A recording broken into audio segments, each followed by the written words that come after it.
미국 LA에서 거주하고 있는 캐나다 시민권자 피터 김 씨는 지난해 10월 약혼자가 사는 청주에서 결혼식을 올리기로 했습니다. 그런데 한국과는 수속이 너무나 까다로워 몹시 마음을 졸여야 했습니다. 백신 접종과 증명서 발급, 그리고 2주간 격리야 누구나 그러니까 이해할 수 있었습니다. 그러나 코로나 사태 이후 무비자 협정이 적용되지 않아 한국과는 비자를 받아야 했습니다. 비자를 받기 위해선 영사관의 기본증명서와 가족관계증명서뿐만 아니라 범죄 경력 증명서를 첨부해야 하는데 미국과 캐나다 경찰에서 언제 발급해줄지 예측하기 어려웠습니다. 경찰 홈페이지에 들어가 봐도 발급 예정일을 확인할 수 없었습니다. 전화도 안 되고 그저 이메일로 문의해 볼 수밖에 없었습니다.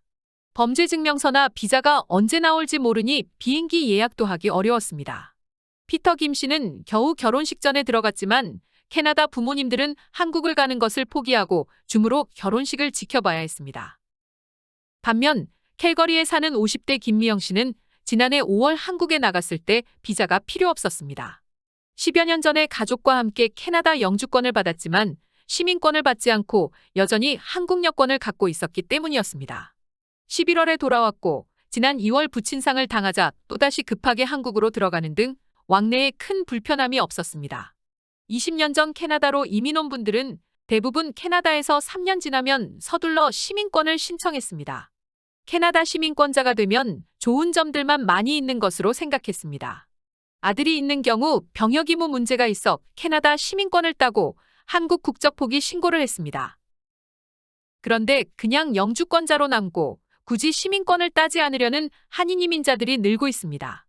가족과 함께 평생 살기로 결심하고 이민 왔는데 막상 살아보니 언젠가는 다시 한국으로 돌아가야 할 것 같은 마음을 가진 사람들이 늘어나고 있습니다. 특히 한국에 부동산 등 재산이 있거나 공무원 연금을 받고 있는 경우 일부러 시민권 신청을 하지 않습니다. 캐나다 시민권을 갖고 한국 국적을 포기하면 세금 보고 등 복잡한 문제가 따르기 때문입니다.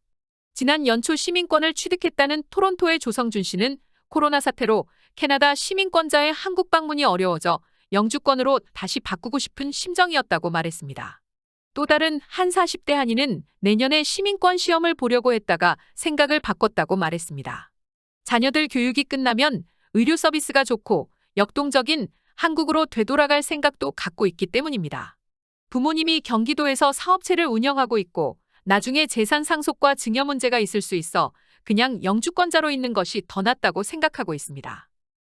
실제로 지난해 캐나다 시민권을 취득하는 한인들의 숫자는 저조했습니다.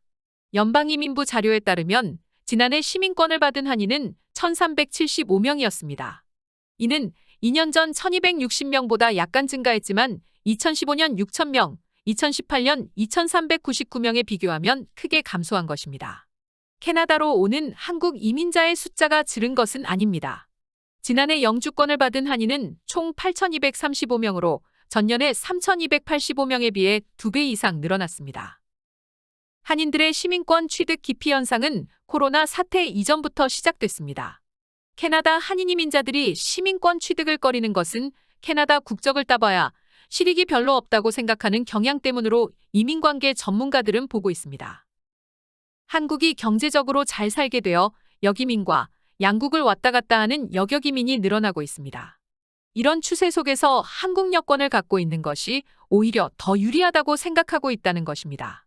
세상이 많이 바뀌어 캐나다는 한국인을 무비자로 받아들이는데 한국은 캐나다인이 비자를 받도록 하는 일이 지난 4월 1일 전까지 일어났습니다. 코로나 사태가 있기는 했지만 한국 정부가 캐나다 시민권자에 대해 후진국 사람들 대하듯 무비자 입국을 불허하는 등의 차별 조치를 취하는 것은 예전엔 상상도 못한 일입니다. 재미있는 것은 지난해 캐나다 시민권자에게도 한국 무비자 입국을 허용하라는 청와대 국민청원이 등장한 것입니다. 지난해 9월부터 1개월에 걸친 1차 국민청원에 4,341명에 참여했음에도 불구하고 5개월이 지나도록 한국 정부는 무사증 입국과 관련한 입장을 내놓지 않았습니다. 올 들어 청와대에 2차 청원을 낸 이윤희 노바스코샤주 한인회장은 캐나다 정부가 지난해 9월 7일부터 코로나 백신 접종자의 입국을 허용한 것과 달리 한국은 여전히 비자를 요구하고 있다며 이는 형평성에 맞지 않는다고 주장했습니다.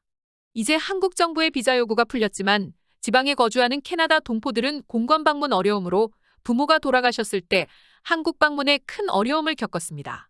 한국 경제와 위상이 나아진 탓으로 한국 여권 파워가 캐나다 여권 파워를 능가하고 있습니다. 패스포트 인덱스 2022에 따르면 한국 여권을 지녔다면 190개국은 별도의 비자 없이 방문할 수 있는 것으로 조사됐습니다. 이는 일본, 싱가포르에 이어 세계에서 두 번째로 큰 여권 파워입니다.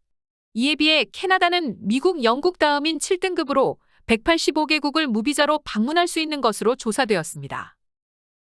10년 전 이민와 오타와에 거주하고 있는 50대 한희정 씨는 그동안 굳이 시민권을 딸 필요가 없다고 생각했습니다.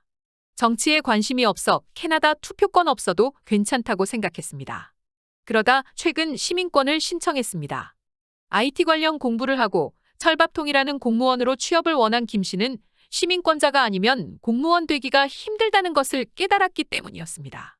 한국도 마찬가지이겠지만 캐나다에선 공무원이나 특정 직업군에서 시민권자만 지원이 가능하도록 제한하고 있습니다. 한희정 씨처럼 캐나다 한인 이민자들은 개개인의 사정을 감안해 영주권이 좋은지 시민권이 유리한지에 대해 따지게 됩니다. 당연히 장단점이 있습니다. 영주권자는 매 5년마다 영주권 카드를 갱신해야 하는 번거로움이 있고 5년 이내 2년 이상 캐나다 거주를 해야 하는 의무가 있습니다. 해외 장기 거주로 인하여 이를 지키기 어렵다면 시민권을 취득하는 것이 좋습니다. 전문직 종사자로 캐나다와 미국 국경을 넘나들며 취업을 원하는 이민자들은 시민권을 따는 것이 더 유리합니다.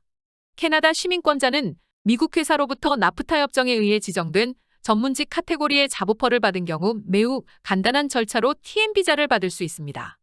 TN 비자는 별도의 비자 수속 없이 국경이나 공항에서 신청 가능하므로 캐나다 시민권자는 타국가 국민에 비해 훨씬 많은 미국 취업의 기회가 주어집니다.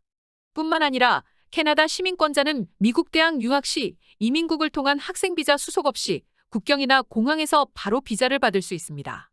또한 캐나다 정부가 인정하는 학교인 경우 장학금과 학자금 대출도 받을 수 있습니다.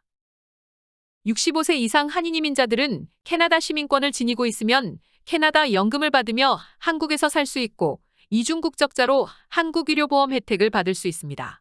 이 때문에 캐나다 연금을 받으며 한국에 가서 주로 사는 여기민자들이 있습니다. 밴쿠버 출신으로 한국서 더 많이 머물고 있는 한 70대 은퇴자는 한국과 캐나다 어느 곳이 더 좋냐란 친구의 질문에 웃으면서 한국이 더 재미있다고 말했습니다. 영주권자로 그냥 남으려는 한인 이민자들이 늘어날 경우 한국계 시민권자의 감소로 캐나다에서의 한국인 위상은 물론 한국에서의 교민 위상에도 악영향을 미칠 수 있다는 우려도 나오고 있습니다. 시민권 취득은 곧 한인 사회의 정치력과 직결됩니다. 시민권자가 적으면 그만큼 한인 유권자 수도 적어 각종 공익선거에서 힘이 없어지고 자칫 무시당할 우려가 높다는 것입니다.